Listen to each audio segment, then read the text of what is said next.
Donc moi c'est Benjamin, je suis manipulateur radio depuis maintenant 2 ans et demi. Quand j'ai fait mon premier examen avec un patient, ça a été vraiment l'aboutissement de mes 3 années d'études. Donc là, c'est la première, vous aviez une prise de sang, c'est ça? Je reste vraiment transparent, rassurant, surtout avec le patient, pour qu'il soit vraiment le plus à même à passer l'examen dans de très bonnes conditions. Eh bien super, ça passe magnifiquement bien.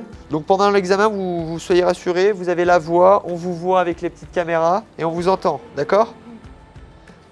Allez, 1, 2, 3. Voilà. Ça a été, monsieur, pour l'examen? Ça va? Ouais?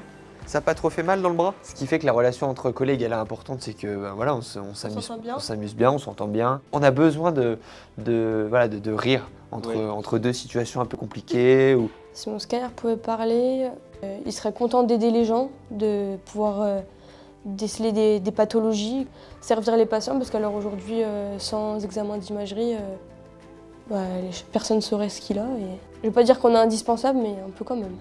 Des anecdotes très originales.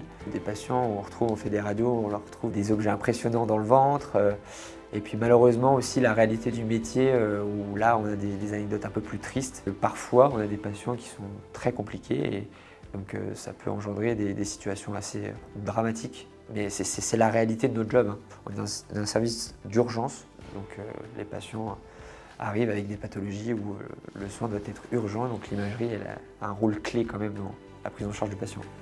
Vous n'hésitez pas, hein, si vous avez besoin de quoi que ce soit, hein, vous nous le dites au petit micro. D'avoir fait l'examen, d'avoir été rassurant et puis que le patient soit content d'avoir eu son examen dans de bonnes conditions, ça c'est ce qui me rend le plus fier. Pour être manip radio, il ne faut pas forcément être très bon à l'école, il faut avoir de la rigueur et surtout il faut être passionné. Je peux que recommander cette profession.